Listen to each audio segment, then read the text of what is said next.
let's go ahead and bring James into the fold. He wants to mention about gas prices. Go ahead, James. Welcome to Politics Done Right. I am your host, Egberto Willies. This is a progressive program that will take the mystery out of politics. This is the program that will encourage you to make sure government becomes we the people.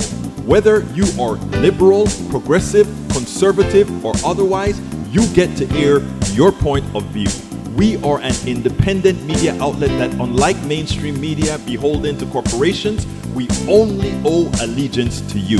Remember, you can also send me a tweet at EGBERTOWILLIES. That is at Egberto Willies.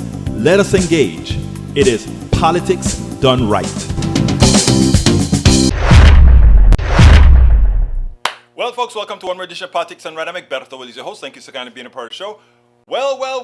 Bridge MCP is in the house. Welcome, Bridge. Maywood is in the house. Michael Rudden is in the house. I started my thing a little bit late, so I'm going to have to try to find Rudden's commentary directly on the Facebook page, I guess, and I think I did find it. Anyway, we are going to have a great show for you today. All right, let's get started. Melanie Keelan is in the house from Barcelona, Spain. Let's go ahead and start with what we have here from Michael, who says, I only have two things from Michael, I think. Michael, if you have more than two, the first one is Waflo. No, that's not the one. Let's go ahead and, oh my God, it scrolled off. I can't find it. I can't find it quite yet, but I want to find it because I want to do what I am supposed to do, which, we don't want you on again. There we go. All right, let's see if I can find Michael's stuff. I think I found it. Okay,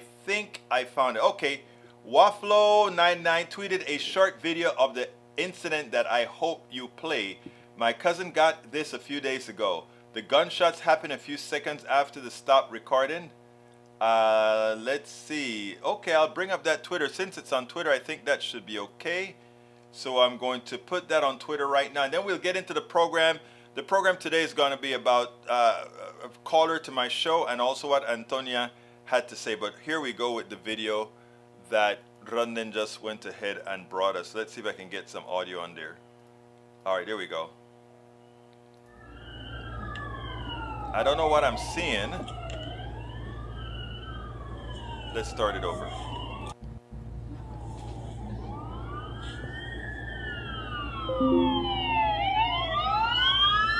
Is that a guy from a wheelchair?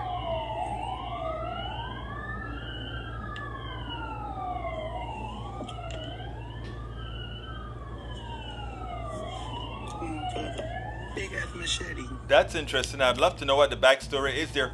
Anyway, we just showed a video with a disabled person in a wheelchair and police officers pulling guns on him, but I don't really know what the backstory is.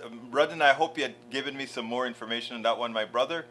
Let's see what else we had here. Julie Henderson, welcome to Politics Done Right. Bridge MCP, welcome. Yvette Avery Herod, welcome to Politics Done Right, as well as Eric Hayes. We also have Peggy Lopez, Melanie Keelan, and of course Michael Rudnan. Okay, let's see. The other one from Michael Rudnan says, The Guardian, California police kill police low, a double amputee who was fleeing, scared for his life. A Southern California Police Department is facing national backlash after footage revealed that the officer fatally shot a double amputee. That's what we're just seeing. Okay, you did send the info, amputee, and wheelchair user who appeared to be hobbling away on the ground before he was killed. Anthony Lowe, 36, was killed by officers in Huntington Park, a city in southern Los Angeles County. Last Thursday, cell phone footage captured part of the incident, showing Lowe on the sidewalk next to his wheelchair, appearing to try to flee as two officers approached him with weapons drawn. More police cars arrived as the officer followed Lowe, who seemed to be limping away, but the video did not capture the shooting. Now Lowe's family is calling for officers to be terminated and face. I mean, I don't know the entire backstory on that, but it seems to me it's kind of interesting for somebody that disabled to really create a problem, right? Anyhow, I don't know. These trigger happy guys, I don't know the story, so I can't say much about the story, Michael Rudnan. I don't know much about it. All right, continuing, we have Eric Hayes says, who is suffering here? Women from the beater, 37-year-old man accused of assaulting at least 4 women, granted bond, released after each attack. I hope you know that it's a prosecutor who decides to ask the judge and give corroborating information to hold on to the suspect, right? I hope you know that. But if you don't, you were just informed. Lee Grant says, I all. Let's see what I say. Vet Everett said, good afternoon. I tell you how we're going to start. I am... Maywood says, double Mati. Multiple cases. HB is kind of a hometown for me. I hear you. Alice the Water is in the house. She says hello to everybody. All right, let's go ahead and play the first video. This occurred on my show on Monday, and I thought it was worth showing here. Check it out, and then we'll take it on the other side.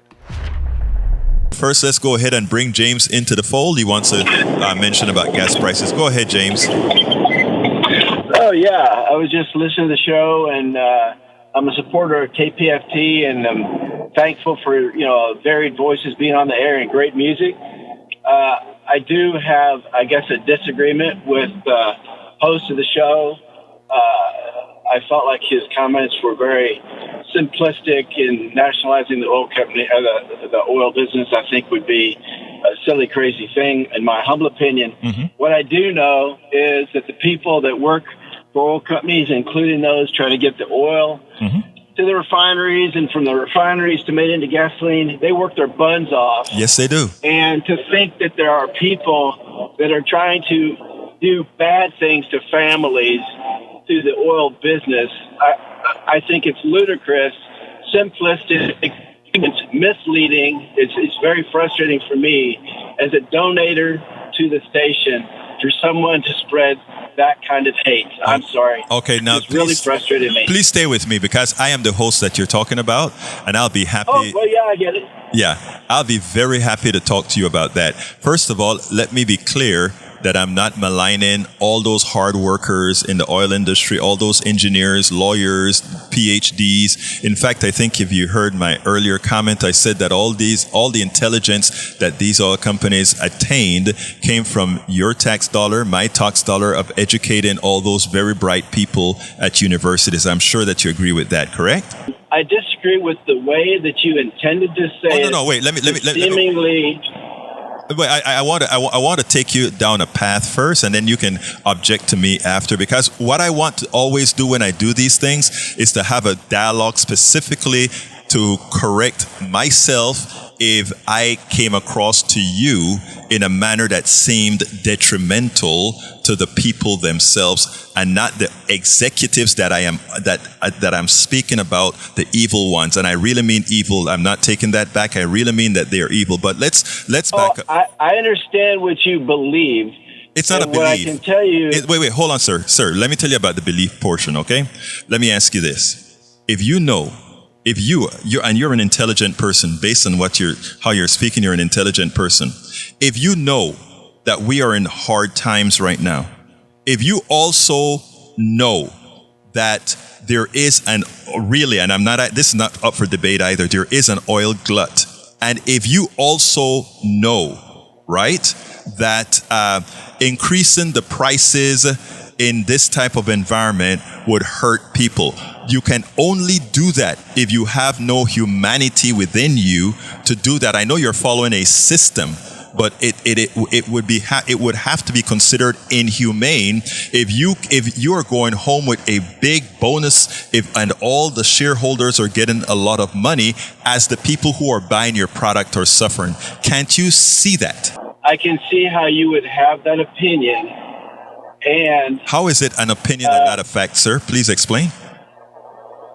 Okay, because an oil company is made up of a bazillion people, and you're being somewhat simplistic to think that some super senior executive can make a decision in a vacuum and get a bunch of money for himself.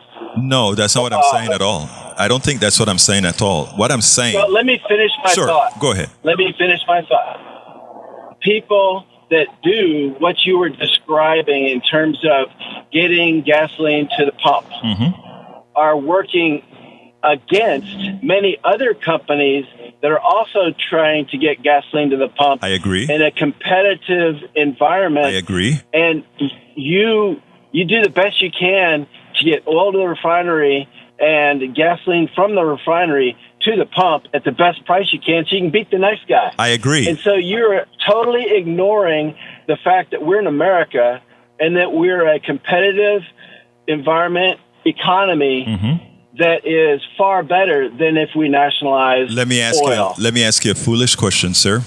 Because in reality, we do have our oils, the way our oil is manufactured, if you will. Okay, it's in a socialist environment for corporations. Let me explain. When a company drills a well, did they put the oil there? I'm not going to answer. Sorry, I'm not going to answer questions that you know the answer to that drive your logic. But I'm really not trying. You're construing a lot of things together. Sir, I'm not trying to do that. This is the answer, and I totally disagree with you. But sir, I'm not trying to do, what I'm trying to do is this. We were indoctrinated into a certain belief. And in being indoctrinated into a certain belief, we think that these are things that have to be done. Let me give an example. Here's what I'm going to use your words. You said that the reason these prices are high, which you are correct, is all these companies competing against each other, and they can actually, there's a certain amount of manipulation, but they can actually, they try to get the best price so that they can make a profit. I agree with all of that. What I'm saying is we need... I didn't say the best price they can get a profit. I say they have to have a price that's competitive in the market, or they don't sell their product. Isn't saying something is competitive mean that you want to make a profit as well as selling your product? I'm asking. Don't you agree with that? Oh yeah. Okay, so yes, fine. You can say that. No. So then, what I'm saying, sir, is the following: there are certain parts of our economy that does not belong in the private sector. It should be in the commons, and I think the oil sector is one of them. The health sector is one of them, and I think they have proven to us, with the volatility of pricing and all these other issues, that they don't, and for an essential resource. In other words, you must drive, but you're probably doing fairly well. 80% of Americans are struggling. And what I'm saying is there are certain parts of our economy that if we want to be humane, we shouldn't have in a for-profit area where we can look at Wall Street and see executives making huge bonuses. We just saw that Chevron made more money than it has ever made, largest profit than it has ever had, as other people are suffering. That should tell somebody that there is something wrong with an economic system where that can occur. And all I am saying is not to be whatever that you may want to think. I am just saying we need to do things differently so that we don't repeat ourselves all the time. And I am saying nationalization of certain sectors. I'm a free enterprise person.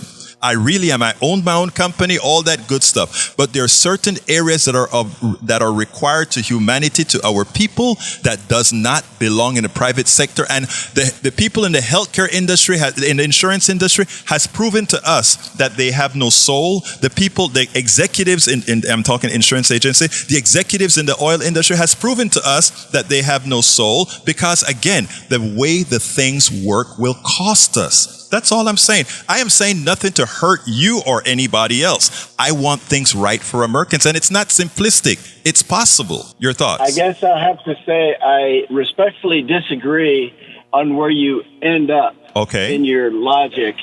I agree that we are a country that has haves and have-nots people. Yes, and that is very unfortunate. By design, we should try sir. to get better all the time.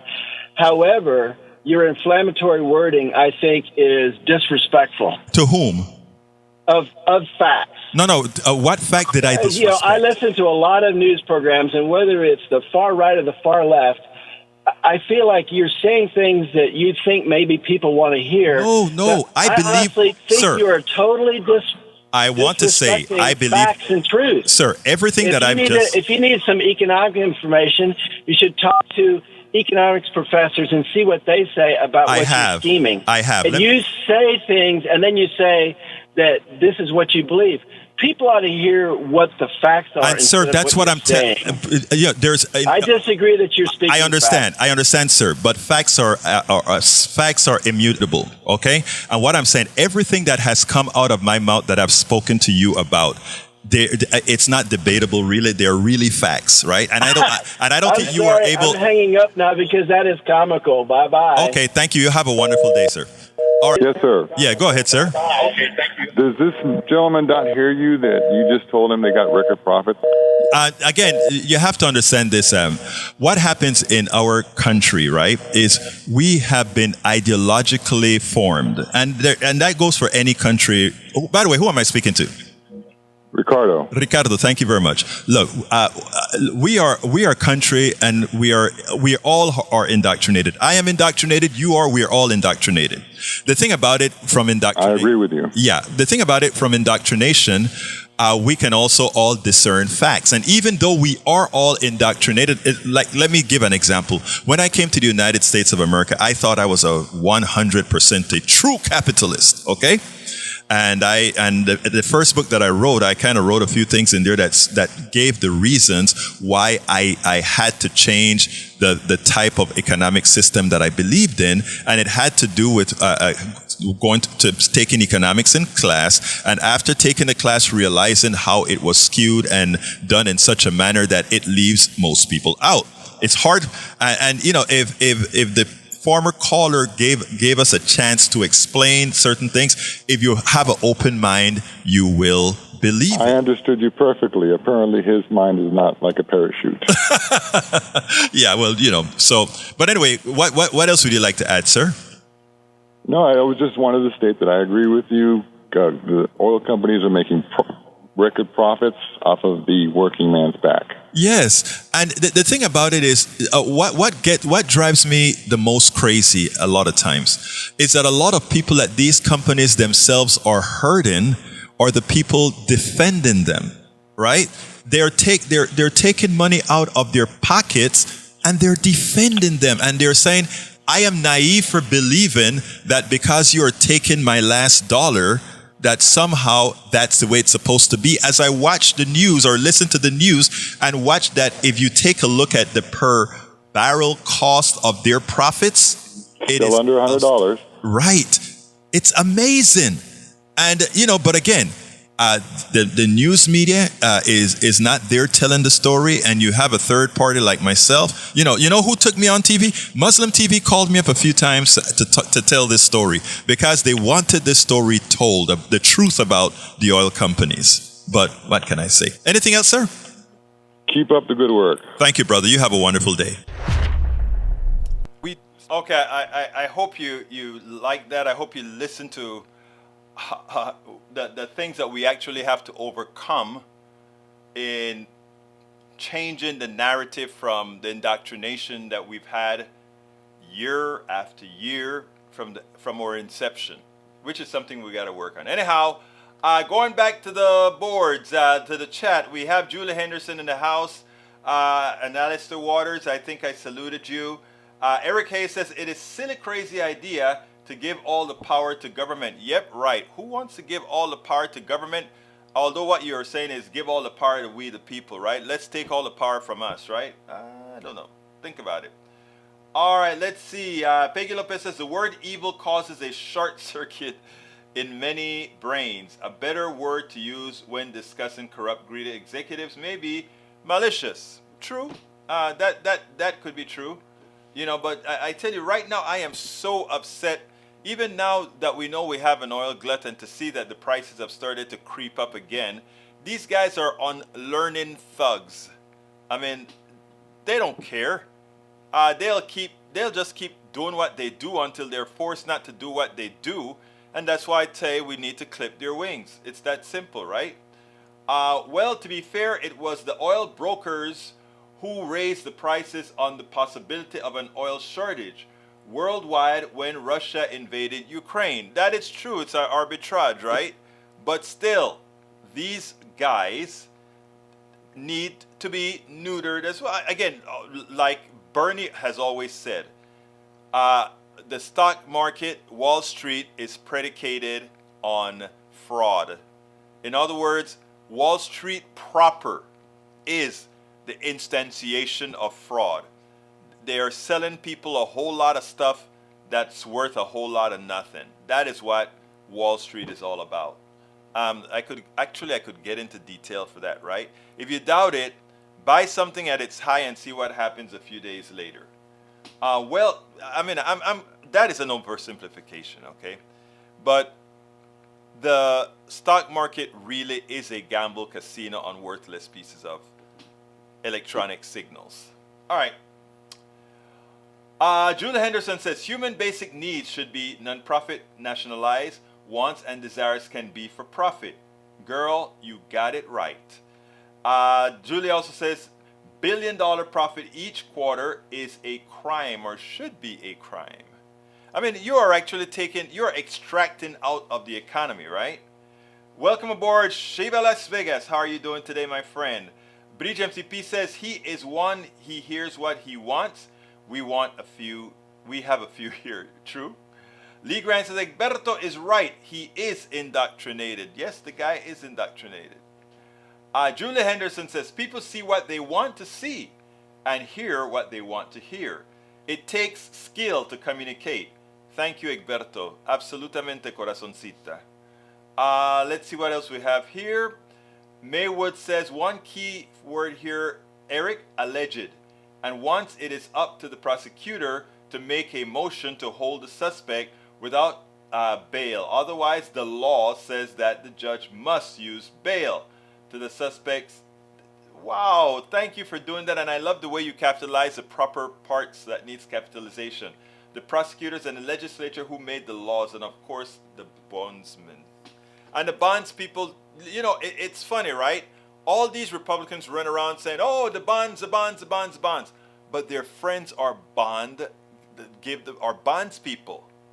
And if their friends are bonds people, it means they need to be able to let people out on bond so that their friends can make money bailing people out. They don't tell you that. Notice why it's a Republican-controlled legislature. They could outlaw bonds if they wanted to.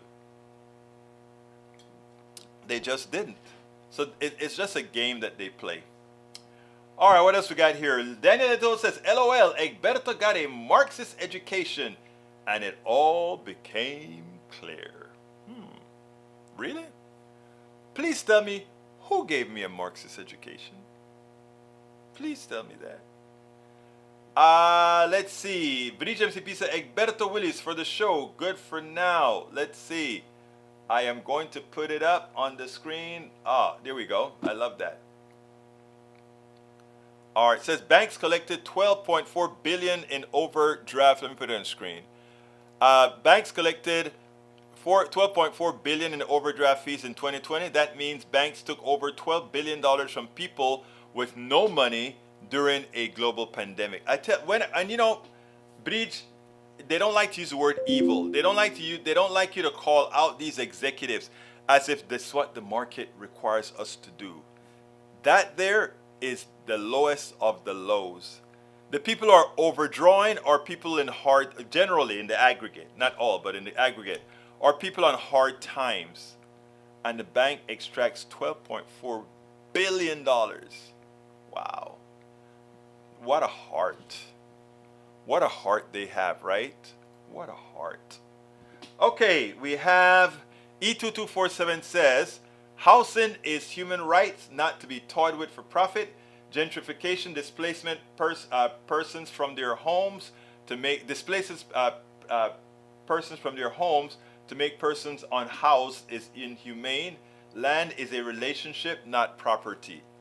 Ask the natives, they understand that concept.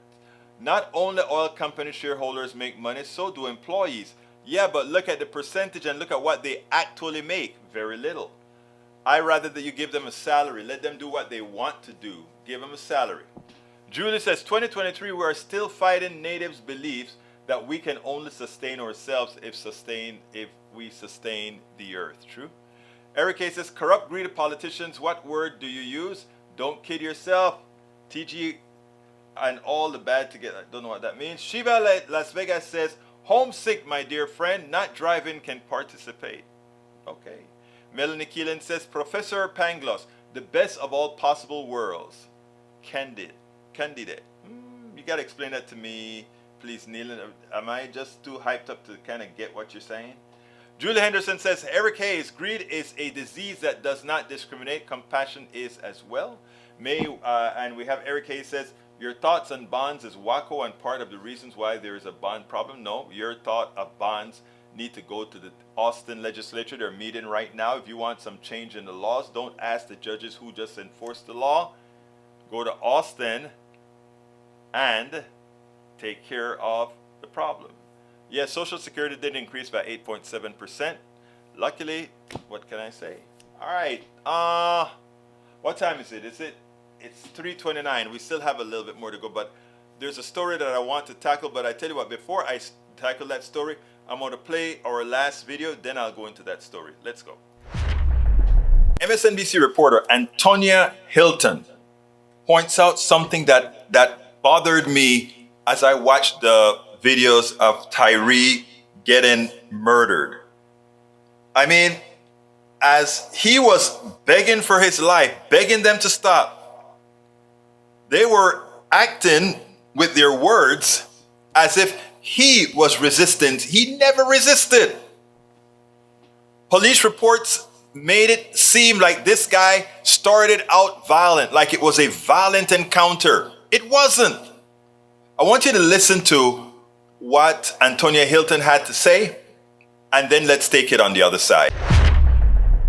One of the things that people have pointed out is that the officers were wearing cameras and they had to have known it, and they did what they did. They carried out this brutal, violent beating of someone who doesn't, from the tapes, ever look like he threatened any of them. He calls out his mom's name because he's physically that close to home. His story was easy to prove. He really was almost home. That's the first thing he says when his car is stopped. I wonder if you have any theories, or if any theories are emerging about why this brazenness with cameras on. Well, I think this is really a warning for reporters and for the public that initial police accounts and reports shouldn't be taken as gospel as they so often have been. And I think it's also an important warning that for those who believed that video and audio were going to solve all of our policing challenges in this country, that it was going to pave the way for reform. But the reality is that some officers are able to use this technology to their advantage as well, that they can use audio, that they can obscure video, that they can use those elements to construct a new reality, to at least muddy the reality that might be right in front of us. And I think this case is such a stark example of that, because what we see is not what we hear. You would have a completely different understanding and experience of this traffic violation, of this encounter with Tyre Nichols, if all you could do was listen to it. And you hear officers, say that he reached for his gun. We have a whole team of people who watch this video again and again and again, unable to find a shred of evidence that happened. We can't even find evidence of the beginning of the traffic stop, the alleged reckless driving that Tyre Nichols is said to have engaged in. And so you realize that this reality is being distorted, and that these tools that we thought were going to lead to change or give communities sort of more bargaining power in their relationship with police departments, that police have found a way to use those tools too. And that we have an obligation, I think, now to really listen to community voices when it comes to these important investigations. And I want to call out our colleague, Dion Hampton, who had a story today, an exclusive story today, in fact, actually talking to two men in their 20s who said they had an encounter with one of the officers involved in this, one of the five, Officer Emmett Martin, who had a very violent encounter with them. And these two men describe, trying to flee from him at one point, that he got them down on the ground, put a gun in their faces, and at one point said to one of them that he was going to blow their face off. And it's now given us additional insight into the relationship that these officers have had with people in the community. I think it's so important that we keep pushing to do that kind of work because it builds a much clearer picture of the relationship of what happens in these neighborhoods, how much trust is lost when these encounters happen. And I think it's a really important reminder to everyone that what you hear at first when these incidents happen often is not the full truth or anything even close to it, Nicole. And that has really stuck with me, for my own, work as a reporter who's going to unfortunately have to keep covering stories like this, but also as I talk to or educate audiences about how to make sense of it all. We can't trust those initial stories. Points out they are generally manipulated. These guys know the keywords that they need to use for the violence that they're effecting on people. And they know what words to use. But it so happened that analyzing this tape, including the tape that they didn't necessarily know was there, it proved that nothing that they were saying on those videos bared any resemblance to what was going on as they murdered that young man, as they killed that young man, as they killed that killed that person who is leaving somebody fatherless. And it's funny because it's a big issue now. But this is more the norm in these neighborhoods than most people believe. And unfortunately, to date, people would still try to defend all these police officers. Stand up for the blue. I'm sorry. I think the people that have to prove themselves right now are cops and robbers. Because as it turns out, sometimes the line, as Al Sharpton said today when he gave the eulogy, we didn't hire cops to turn into the thugs that we're asking them to capture. I'm paraphrasing, of course. You cannot believe any of these police reports. You simply cannot believe any words that these guys speak about because, again, it is over and over from George Floyd's report to all the other reports. It just shows that they lie. It just shows that they lie. You cannot believe police reports. Okay, I have a story that I ran across, and it wasn't something that I was going to do on the show today, but given that I constantly talk about, an economic system that preys on people, it just preys on people, anything to make a dollar. I want you guys to check this story out. It's a Common Dream story, one of the websites that I like to get my news from. Drought profiteer under fire as Wall Street targets Colorado River water.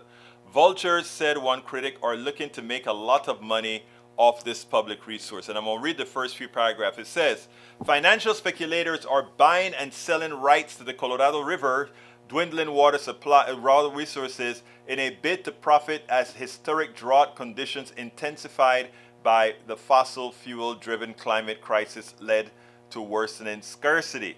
Wall Street investment firms have identified the drought as an opportunity. This is their words, opportunity to make money. Andy Mueller, general manager of the Colorado River Water Conservationist District, told CBS News on Tuesday, I view these drought profiteers as vultures, as you should. They are looking to make a lot of money off the public resource, off the pain of people. Matthew DeSedio, the co-founder and president of a Manhattan-based hedge fund called Water Asset Management, makes no secrets of his intentions, having described water in the United States as the biggest emerging market on earth and a $1 trillion market opportunity. The company's website declares that scarce clean water in the resource defining this century, much like plentiful oil defined the last. I want you guys to think about that. Now they want to capitalize on water. They want to make water into an investment, which means they want to apply cost to water. So here's the kicker. These corporations throughout the country have polluted our water basin, have polluted our groundwater, have extracted our groundwater to sell it to us at a premium, And now that the water supplies are dwindling, good water supply, because we got a lot of ocean, we got a lot of water really. There's no water shortage. There's a shortage of clean water that they've dirtied up or, that's got created by drought from climate change, etc. Now they're going to profit from it. So we have these vultures that created the problem. The water problem was created by climate change. The water problem was created by dumping stuff into the ground, by throwing stuff into lakes and rivers. And now these guys are making investments to further take this water into a domain never seen before. When we complain about the economic system and the gall of these guys, make money on anything. We make money on you dying. We make money on you being sick. We make money on you working. We make money on you we make money. These financial guys that do nothing for society, invent nothing, create nothing, innovate on nothing. And now they want to make another dollar on something that is scarce, that they polluted. You got to give it to them. Read the article. Drought profiteers under fire as Wall Street targets the Colorado River. All right, let me get back to reading you guys' stuff. Egberto for show. Good for now. I got that one already. Housing is a human right not to be toyed with for profit. I agree. Julie Henderson says, 2023, we're still fighting natives' beliefs that we can only sustain ourselves if we sustain the earth. I think I read that one already. Let me scroll down. Okay. Yeah, I read that one already. Okay. The 1619 Project's first 2 episodes are great and is a must-watch by all. My daughter was watching it. I hadn't had the time to watch it, but now that you're telling me that, Paul, I'm going to have to try to, as I do some blogging, turn it on. Peggy Lopez says, gotta go. Cannot listen to this story. I hear you, girl. I hear you. All right. We also have Bridge MTP says, victims' rights, not criminal thugs. True. Change the law, not the judge's fault. 007, get that through the head. Yes. But for him to put it on the legislature in Texas, it means putting it on the ineffective Republican legislature that we have here in Texas. A lot of people don't want to do that, but it's what we got to do. Lee Grant says Tyre was accused of having a relationship with a cop's wife. This was personal, not racial. Well, I don't know if that's true. That's one of the rumors going around, I guess. But still, it's still racial, Lee Grant, even if that's the case. Because had he not been just a black man, these cops, do you think would do that if he was a white guy in a car? No, they wouldn't. And Lee Grant, you also know that. You know that. Julie Henderson says the Tyre Nichols event is only exposed due to the poll cam. Exactly. The only evidence they forgot in the frenzy, will the Emmett Till Anti-Lynching Act be enforced? Very good point that you do there, Julie. Bridge MTP says citizens need to be involved but cannot get past the police union. One union that doesn't work well. Dissolve it except for inter-office crap, not citizens. For that there are some evil folk. All right. Bridge MCP says punta off this, Eric. You do not hear. Eric is like in a dead zone. But he's our brother. He's our brother. All right, Lee Grant. Adult relationships are legal, not a crime. Paul Fleming says an interview held by Joy Reid with a person that was fired while in training because she challenged training techniques stated that they were vague, taught to use words contrary to their actions that would get them out of going to jail through immunity. Wow. Breach also said there's no evidence to back up internet claims that Tyre Nichols was in a relationship with the ex-partner of former Memphis police officer Demetrius Haley. A spokesperson for Nichols' family's attorney, Tony Ramanucci, said. It is also unsubstantiated that Nichols was targeted because of this. The spokesperson said, adding that whether he was or not, it does not change the fact if that the attorney's main focus in the case is police officers abusing their power. We don't have to go anywhere but there. Thank you very much for clarification, Bridge MCP. Let's see what else Bree says. That isn't new regarding water. Been going on in Africa for years. Look at Nigeria. In Lagos, Nigeria, one of the biggest forms of pollution is plastic bottles. The government refuses to fix potable water to work correctly. So Nestle and all of the water bottle companies come in with their water. They clean up the water themselves and they charge you a premium. It's a shame. It's a low down shame. Paul Fleming says no one is illegal in a stolen land. Oh, Paul, I love that. I love that. Okay, debunking misinformation about Tyre Nichols, dated 131. Let's see. I thought it was a chart or something. It's not. All right. Continuing, we have Paul Fleming says, how do you listeners celebrate Black History Month? How do I celebrate Black History Month? I just keep doing what I do because we are Black history, right? All right, I'm celebrating St. Bridget's Day today. It's your day, girlfriend. St. Bridge Day today. Any day you say it's your day, it's your day. Okay, folks, what other stuff that you have to tell me? I don't have any more videos, but I have another story to tell, and I'm trying to find it though. Paul says colleges told to fold to the pressure from DeSantis by watering down AP African American Studies. We can't keep doing that. All right. The other topic that I wanted to take on was the feds. All right. And I'm upset with the feds. Let me explain a few things to you. Patron saint of Ireland. Okay, let me explain something. I want you all to see the circle here. For the last decade or more, we hadn't had any substantial inflation, right? We hadn't had substantial inflation.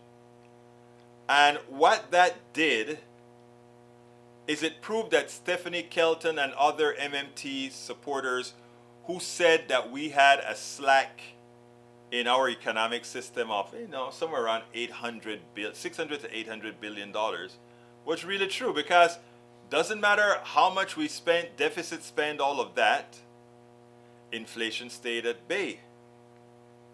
But the plutocracy got an excuse for raising prices. A war in Ukraine, a pandemic, and supply chain problems caused by the pandemic. And then for every time they raise prices, they could just, that's the reason for raising the prices. So we know it's a lie now, right? We know that Katie Porter proved that about 4%, in other words, half of inflation at that time, was caused by corporate greed and not supply chain problems, not increased wages or anything like that. So we could have trimmed 4% and that would have been close to an acceptable inflation rate. But that's not what they did. In our economic system, the only people relegated with curing inflation from the monetary supply point of view is the feds. And they keep raising interest rates. But what does raising interest rates really mean? I want you to think about it. They want people to buy less stuff. Because if you buy less stuff, right, the guys are forced to drop their prices because demand has fallen. That's how the demand stuff works. I don't agree that it should work that way, but that's how it works. It drops. Now that the prices, but they're asking you to pay anyway. Because check this out. They cripple you by putting a heavier burden on interest on you. So if you have a $5,000 in credit card bills and the interest rates goes from 6% to 12%, nobody has that. It probably went from 12% to 18%. Then you would buy less because you're paying more in interest every month.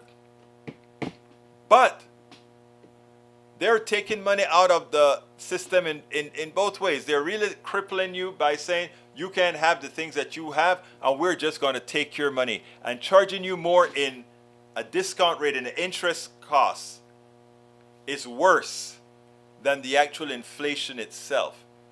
Because at least you had gotten the inflated product that you wanted. But when the feds take the money in the form of interest, they're just taking your money. We can do better. It's time for the Fed to stop raising interest rates. It's time for the Feds to return interest rates back to a low cost. And it is also time that we pass laws regulating those thugs that continue to raise the prices because they can, because they have the legal right to steal from us. That's what it's all about. Paul Fleming says Minnesota governor signing massive abortion rights bill into law today. That is great. Need to look that up. Slaves built the White House. Now there is a weird word, White House. Oh, but you would come up with something like that. Let's see what else we got here. E2247 says, news is like a cake. Events are cake. Journalists are the cake decorators. And narratives are icing the journalist layer on the cake. Well, I could live with that definition. E2247 also says, news is like a... Oh, I read that one already. Journalists layer different colors of narratives. Equal color of objective narrative and ignorant narrative go in great news reports, adding to our feeling joyful, soulful, angry, and bored. True. Fleming says a savage isn't... Where is that? A savage isn't the person living into the forest, but the one who has been destroying it. True. Let's see what else we have here. I think I missed one. Okay, Julie Henderson also says corporations want workers to enter a never-ending cycle of debt. Fat chance. You know, if you're in a lot of debt, you have to take whatever they bring, right? All right, let's see what time we got here. We are at... Oh, we're at 51 already. Okay. Let me give a little soliloquy here, because I don't have enough time to do another video, but I have time to do something else. Today I had a repeat caller from Monday, and let me tell you what made me happy. She called in on Monday disagreeing with stuff that I said. Certain vital industries should be nationalized because they should be not profit-based. And there are a lot of forms of nationalization. You know, we could also talk about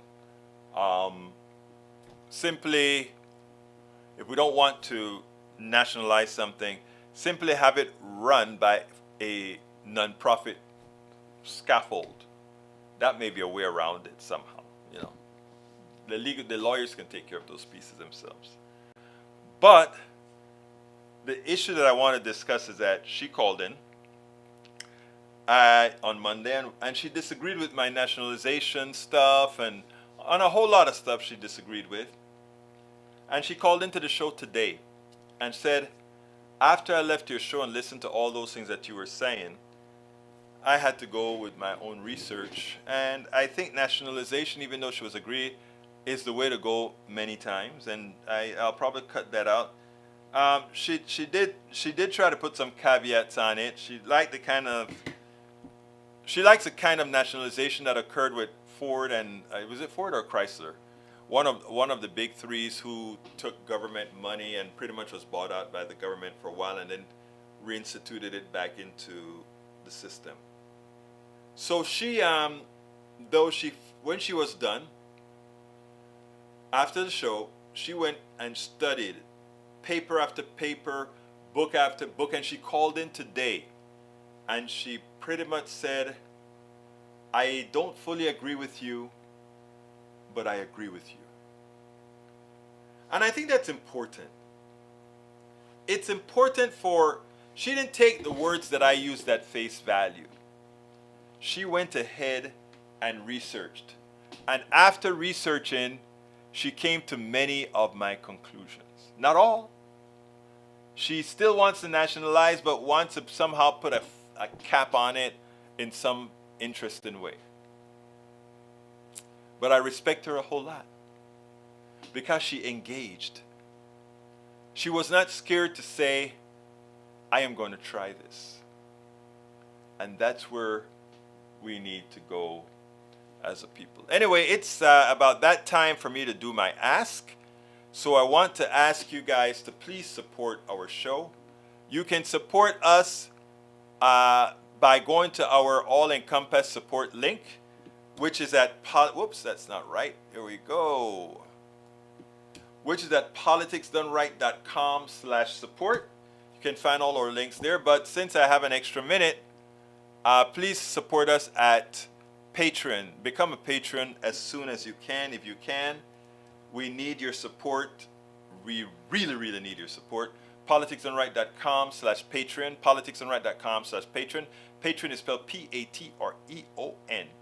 Patreon. So politicsdoneright.com/Patreon. As well, please support us on YouTube. You can go to politicsdoneright.com/YouTube or support us on Facebook. You know, Facebook has a way that you can now go ahead and provide support for your, you can subscribe to the page. politicsdoneright.com/Facebook. Try it out, please. politicsdoneright.com/Facebook. Support us however you can. Store, you can go to politicsdoneright.com/store to purchase our products. And please go to politicsdoneright.com/books to purchase our books, and I guarantee you'll learn quite a bit from those books. Anyhow, we're getting close to that time. I want to thank you guys for being here all of the times.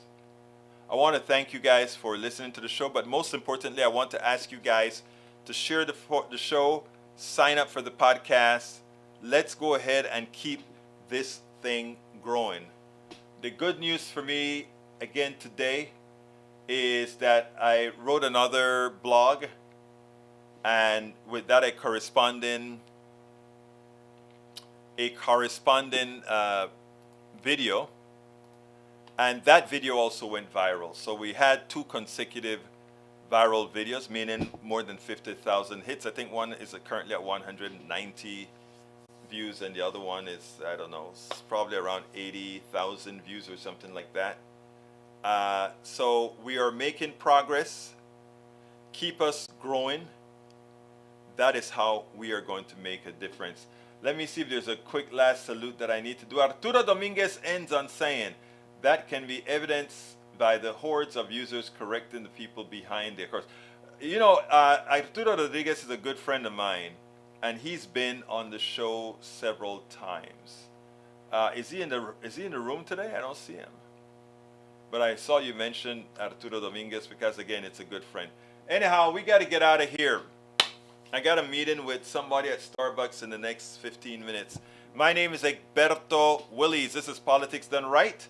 And you guys know how I end this baby. I am what? Out.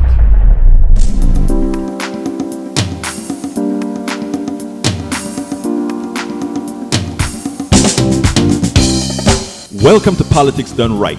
I am your host, Egberto Willies.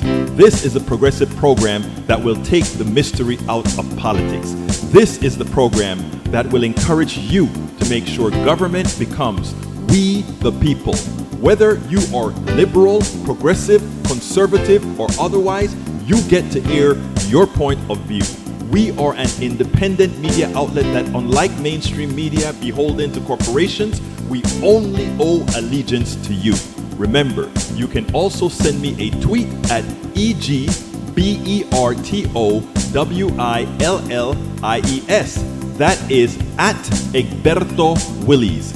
Let us engage. It is politics done right.